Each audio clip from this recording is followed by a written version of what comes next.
descubrí que mi familia me había excluido del crucero que yo misma había pagado. Y por primera vez en mi vida, decidí no disculparme por existir. El mensaje llegó por accidente. Mi hermana Sofía había enviado las fotos del grupo familiar, en lugar de mandárselas solo a mamá. Ahí estaban todos, mis padres, mis 2 hermanas, mi cuñado, mis sobrinos, sonriendo en la cubierta de un crucero por el Mediterráneo. El crucero que yo había estado financiando durante 6 meses. «Grecia es increíble», escribía Sofía. «Gracias a mamá por organizar estas vacaciones familiares tan especiales. Gracias a mamá, no a mí, que había transferido 1.000 euros mensuales para hacer posible este viaje. No a mí, que había renunciado a mis propias vacaciones para que la familia pudiera disfrutar de las suyas».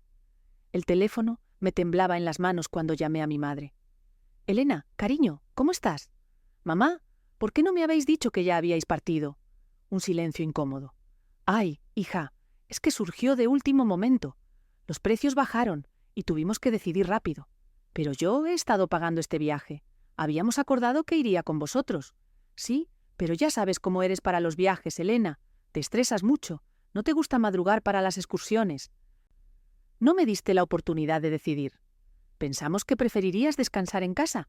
Además, así podías cuidar del gato de la vecina como prometiste». La conversación continuó con las mismas excusas de siempre. Yo era demasiado complicada, demasiado negativa, demasiado problemática para las vacaciones familiares. Pero mi dinero no era problemático. Mi dinero era perfecto. Colgué el teléfono y me senté en mi cocina vacía, mirando la tabla de Excel donde había calculado meticulosamente cada transferencia. 6.000 euros.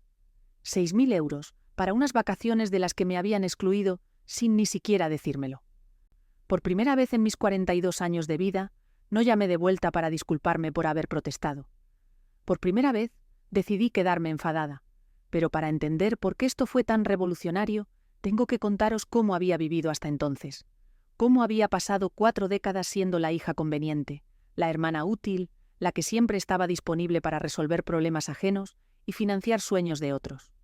Mi papel en la familia se estableció muy temprano. Era la hija mayor, la responsable, la que cuidaba de Sofía y Clara mientras mis padres trabajaban. Pero también era la diferente, introvertida, donde ellas eran sociables, estudiosa, donde ellas eran espontáneas, práctica, donde ellas eran soñadoras. Elena siempre ha sido muy madura para su edad, decía mamá con orgullo cuando yo tenía 8 años y ya preparaba la cena para mis hermanas. Lo que no decía es que esa madurez forzada venía acompañada de una invisibilidad sistemática. Cuando Sofía cumplió 15 años, le organizaron una fiesta con 50 invitados. Cuando fue mi cumpleaños, me llevaron a cenar a una pizzería familiar, porque a ti no te gustan las multitudes. Cuando Clara necesitaba dinero para su máster en Londres, organizaron una colecta familiar. Cuando yo quise estudiar el doctorado, me dijeron que ya era hora de que pensara en ganar dinero en lugar de seguir estudiando. El patrón se repitió durante décadas. Yo era la que prestaba dinero sin intereses, la que cuidaba a los niños en emergencias, la que organizaba las reuniones familiares y limpiaba después. Pero nunca era la homenajeada, nunca la celebrada, nunca la prioridad. Elena es tan fiable, decían. Siempre puedes contar con Elena. Fiable, útil, disponible, nunca querida, nunca valorada, nunca vista como algo más que una extensión conveniente de sus necesidades. Mi trabajo como contable me permitía ganar bien y tener horarios flexibles. Perfecto para estar siempre disponible cuando me necesitaban. Perfecto para ser el banco familiar, la niñera de emergencia, la organizadora invisible de eventos que otros disfrutaban. Había normalizado esta dinámica hasta tal punto que cuando amigos o compañeros de trabajo se extrañaban de mis sacrificios constantes, yo los defendía. Es lo que hace la familia, les decía. Nos cuidamos unos a otros. Pero la realidad era que yo cuidaba de ellos, y ellos se acostumbraron a ser cuidados. La conversación sobre el crucero había empezado 6 meses atrás, durante una cena dominical. Mamá mencionó que le gustaría hacer un viaje especial antes de cumplir 70 años. «¿Qué tal un crucero?», sugerí. «Podría ser divertido para toda la familia». Los ojos de todos se iluminaron. Empezaron a hablar de destinos, de camarotes, de excursiones. La emoción era contagiosa. «¿Cuánto costaría?», preguntó papá con esa expresión de preocupación que ponía cuando se hablaba de dinero. Sin pensarlo 2 veces respondí: yo puedo pagarlo, como regalo para mamá. Elena, no tienes que... Quiero hacerlo. Será mi regalo para toda la familia. Durante 6 meses, transferí religiosamente 1.000 euros cada mes a la cuenta de mamá. Me saltaba comidas fuera, cancelaba planes, compraba ropa en rebajas, todo para hacer posible esas vacaciones familiares que habíamos empezado a planificar juntos. O eso creía yo. Porque mientras yo ahorraba y enviaba dinero, ellos habían estado planificando el viaje sin mí. Habían decidido que era mejor sin complicaciones. Habían concluido que yo no encajaba en su imagen de vacaciones perfectas. Me habían usado como financiación anónima y me habían excluido como persona. Y lo peor es que cuando protesté, me hicieron sentir como si yo fuera la irrazonable. Los días siguientes fueron un bombardeo de mensajes y llamadas. Primero de mamá, luego de Sofía, después de Clara. Todas con el mismo mensaje. Estaba exagerando, malinterpretando la situación, siendo demasiado sensible. «Elena, sabes que te queremos», me escribía Sofía desde Santorini. «Pero admite que tú misma dijiste que no te gustaban los cruceros». «Mentira, nunca había dicho eso». «Hija, no te pongas así», me decía mamá por teléfono. «Cuando volvamos lo hablamos, seguro que podemos planificar otro viaje juntas. Otro viaje que yo volvería a pagar y del que probablemente me volverían a excluir si surgía algo mejor». Clara fue la más directa. «Elena, estás siendo muy dramática. Es solo un viaje. ¿No puedes alegrarte por nosotros?» Alegrarme por ellos, por unas vacaciones que yo había pagado y de las que me habían excluido deliberadamente. Por primera vez en mi vida, empecé a documentar. Saqué todos los recibos de transferencias, todas las conversaciones de WhatsApp, todas las veces que había mencionado mi ilusión por el viaje. El patrón era innegable, pero más doloroso que la evidencia financiera era la emocional. Revisando viejas conversaciones familiares, encontré el mismo esquema repetido durante años. Elena paga, Elena organiza, Elena cuida, Elena es excluida. Mi cumpleaños del año anterior. Había organizado y pagado una cena familiar para celebrar el nuevo trabajo de Sofía. El día de mi cumpleaños se les olvidó llamarme. La boda de Clara. Había pagado las flores, había coordinado con el catering, había cuidado de los niños durante la ceremonia. En las fotos familiares aparecía en un segundo plano o directamente había quedado fuera del encuadre. El nacimiento del hijo de Sofía. Había estado en el hospital las 12 horas del parto. Había comprado toda la ropa del bebé. Había cocinado para la familia durante 2 semanas. En el álbum de fotos del bebé no aparecía ni una sola imagen mía con él. Era sistemático, era deliberado. No era descuido ni coincidencia. Era uso. El 5.º día del crucero, después de recibir el enésimo mensaje condescendiente, tomé una decisión que me cambió la vida. Bloqueé todos sus números. Cerré la cuenta bancaria conjunta que tenía con mis padres para emergencias. Emergencias que siempre eran de otros. Cambié mi número de teléfono. Cancelé mi presencia en el chat familiar de WhatsApp. Por primera vez en 4 décadas, me hice inaccesible. La semana después de cortar el contacto, fue la más solitaria de mi vida. Durante años, mi rutina había girado en torno a estar disponible para mi familia. Llamadas diarias de mamá, mensajes constantes en el grupo familiar, planes de fin de semana que dependían de mis horarios y mi dinero. De repente, el silencio era ensordecedor. Mi apartamento, que siempre había visto como un lugar de paso entre obligaciones familiares, se convirtió en una cárcel de soledad. No sabía cómo ocupar las tardes sin tener que hacer recados para otros. No sabía cómo gastar mis fines de semana sin tener que cuidar sobrinos o acompañar a padres al médico. Pero lo peor era la duda. La vocecita interior que me susurraba que tal vez estaba exagerando, que tal vez ellos tenían razón, que tal vez yo era demasiado sensible y dramática. Durante 4 décadas me habían condicionado a creer que mis sentimientos eran desproporcionados, que mis necesidades eran secundarias, que mi valor residía en mi utilidad. Deshacer ese condicionamiento en una semana era imposible. El 9.º día cedí. Desbloqueé el número de mamá y la llamé. «Elena, gracias a Dios», respondió inmediatamente. Estábamos muy preocupados. «Mamá, necesito que me escuches». Por supuesto, cariño, pero primero necesito pedirte un favor urgente. Un favor, ni una disculpa, ni una explicación, ni un reconocimiento de lo que había pasado. Un favor. Clara está en el hospital, nada grave, pero necesita que alguien cuide de los niños esta noche. ¿Podrías? Colgué antes de que terminara la frase, y volví a bloquear su número. Esa noche lloré durante 3 horas seguidas. No solo por la traición del crucero, sino por los 40 años de traiciones pequeñas, de desprecios disfrazados de cariño, de amor condicionado a mi utilidad. Lloré por la niña de 8 años que cocinaba para sus hermanas mientras sus padres trabajaban. Lloré por la adolescente de 15 años, cuyo cumpleaños se celebró en una pizzería porque no le gustaban las multitudes. Lloré por la joven de 28 años que prestó sus ahorros para la boda de su hermana, y nunca se los devolvieron. Lloré por la mujer de 42 años que había financiado las vacaciones de su familia y había sido excluida como si fuera un mueble. Pero cuando terminé de llorar, algo había cambiado. Por primera vez en mi vida, mi rabia era más fuerte que mi necesidad de agradar. El cambio no fue inmediato, pero fue firme. Empecé con pequeñas acciones que para otros serían insignificantes, pero para mí representaban revoluciones personales. Cambié la configuración de mi teléfono para que no mostrara cuando había leído los mensajes. Dejé de responder inmediatamente a llamadas y mensajes. Instalé un nuevo mantra en mi vida. I'm unavailable. No disponible para emergencias de último momento que podían haberse planificado. No disponible para ser el banco familiar sin intereses. No disponible para cuidar niños ajenos en mis únicos días libres. No disponible para ser la organizadora invisible de eventos donde otros serían los protagonistas. Empecé terapia.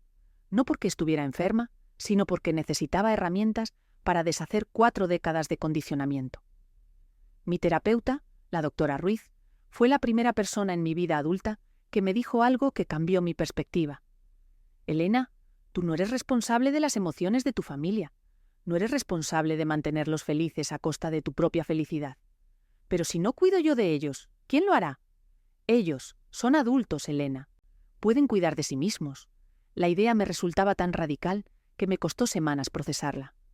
Durante años, había operado bajo la creencia de que mi valor como persona dependía de mi utilidad para otros, que si no era necesaria no sería querida, que si ponía límites, me abandonarían. Lo que no había considerado es que ya me habían abandonado.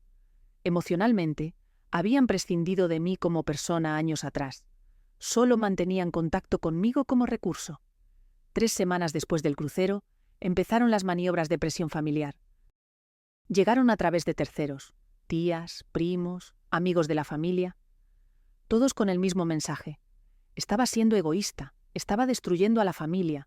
Mamá estaba muy triste. Tu madre no para de llorar, me decía mi tía Carmen. Dice que no entiende qué ha hecho mal. ¿Le has preguntado por el crucero? ¿Qué crucero? No sabían. Por supuesto que no sabían. La familia había presentado mi distanciamiento como un capricho inexplicable, una rabieta sin motivo. Empecé a enviar la evidencia. Screenshots de conversaciones, recibos de transferencias, emails donde se documentaba claramente lo que había pasado. Las reacciones fueron reveladoras. Algunos familiares se disculparon y reconocieron lo injusto de la situación.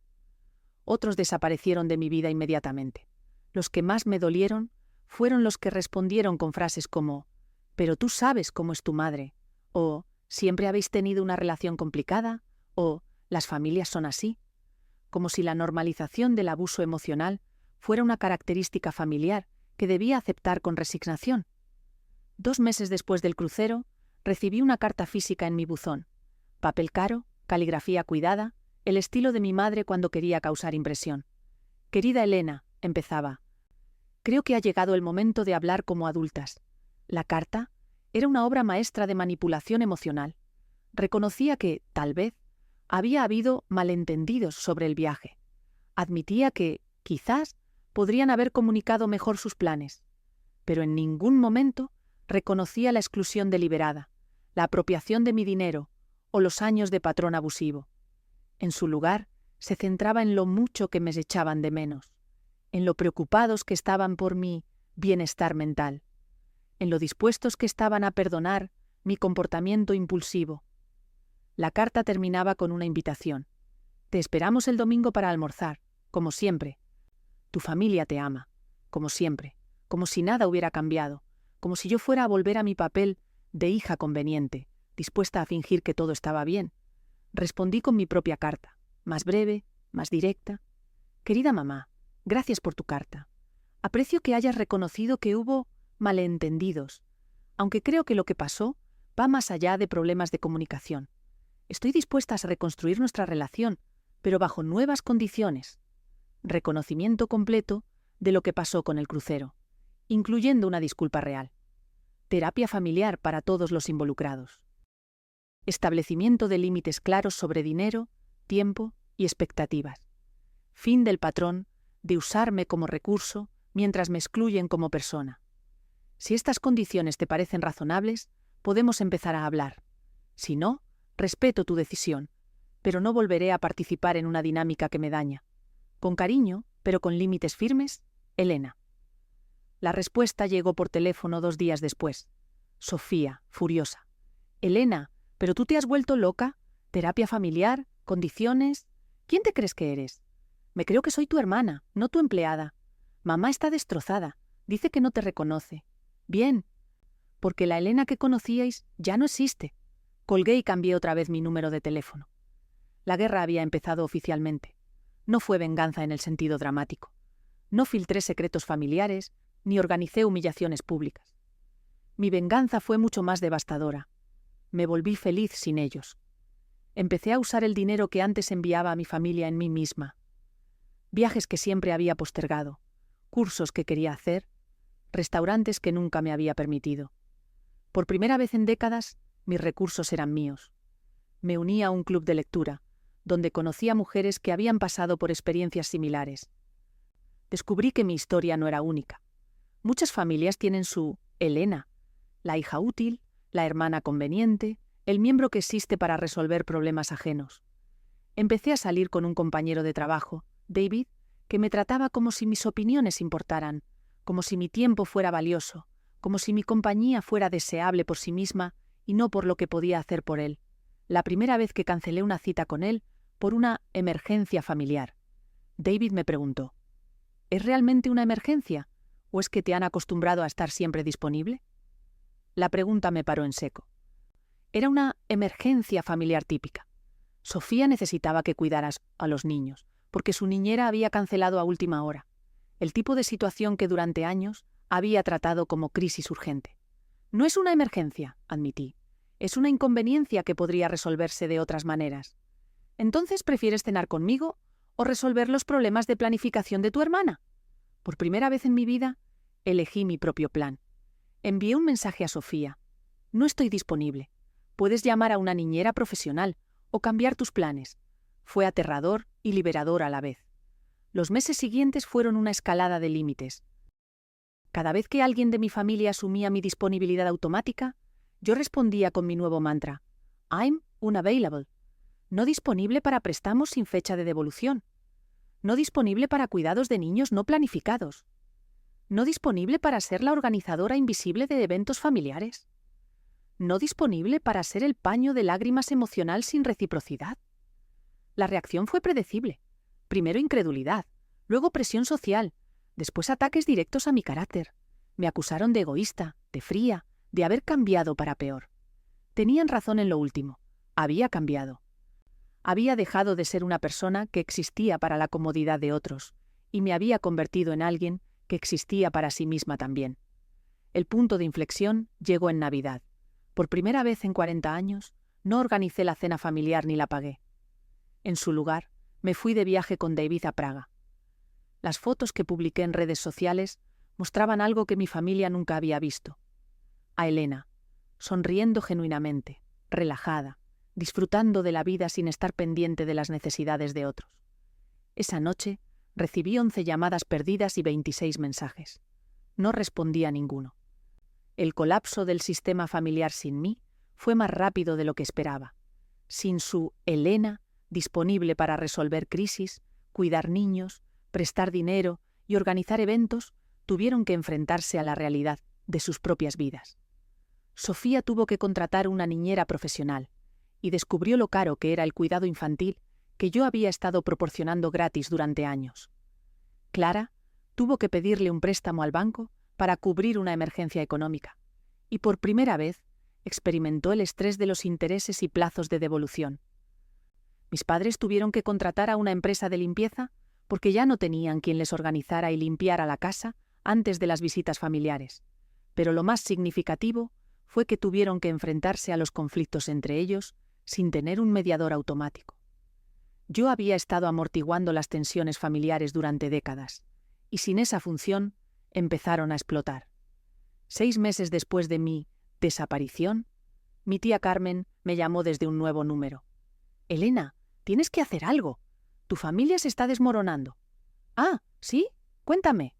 «Sofía y Clara están peleadas porque ninguna quiere organizar el cumpleaños de tu madre. Tus padres están discutiendo por dinero constantemente.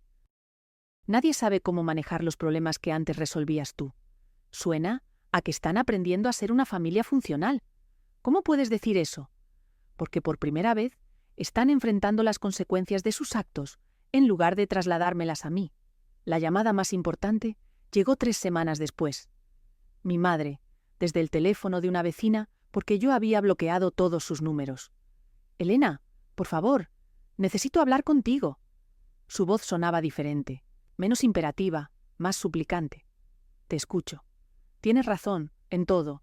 He estado hablando con una psicóloga y me ha ayudado a ver las cosas desde tu perspectiva». Era la primera vez en mi vida que mi madre admitía estar equivocada.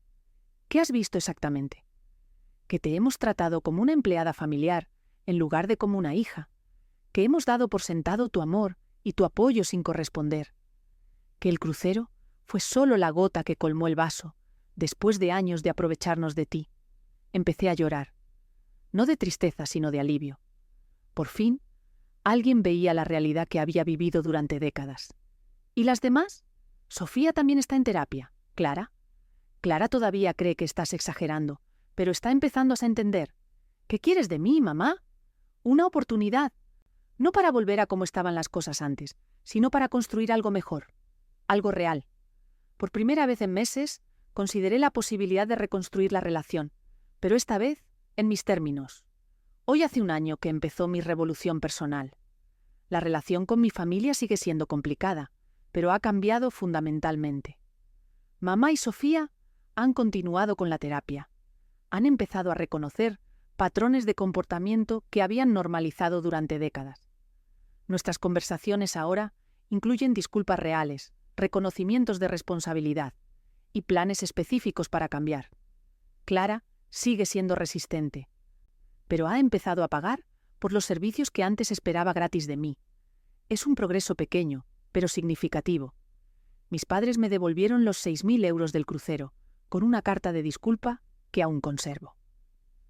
Usé ese dinero para tomarme unas vacaciones sola por primera vez en mi vida. 2 semanas en Costa Rica, haciendo exactamente lo que quería, cuando quería. David y yo seguimos juntos. Él ha sido fundamental en mi proceso de reconocer mi propio valor. Me propuso matrimonio el mes pasado, y por primera vez en mi vida, alguien quiere comprometerme por quién soy, no por lo que puedo hacer por él. La semana pasada, encontré algo mientras limpiaba el armario de mi infancia en casa de mis padres. Un kit de joyería que había pedido para mi 10º cumpleaños. Nunca me lo dieron, porque era muy caro para una niña. Estaba guardado en una caja, con el precio todavía puesto. 15 euros. 15 euros. Habían considerado que 15 euros eran demasiado para hacerme feliz, pero habían aceptado 6.000 euros míos para hacer felices a otros. Llevé el kit a casa y pasé la tarde haciendo pulseras. No porque necesitara joyas, sino porque necesitaba cerrar el círculo. La niña de 10 años que no había recibido lo que pidió ahora, tenía el poder de dárselo a sí misma. Este domingo organizaré mi primera cena de acción de gracias. Vendrán David, mis amigos del club de lectura, compañeros de trabajo, que se han convertido en familia elegida. También he invitado a mamá y a Sofía, pero bajo una condición clara. Vienen como invitadas, no como organizadoras o financiadoras. Por primera vez en 43 años, seré yo la anfitriona de mi propia vida. Y si alguien tiene una emergencia de último momento que requiere que abandone mis planes, tengo una respuesta perfectamente preparada. I'm unavailable.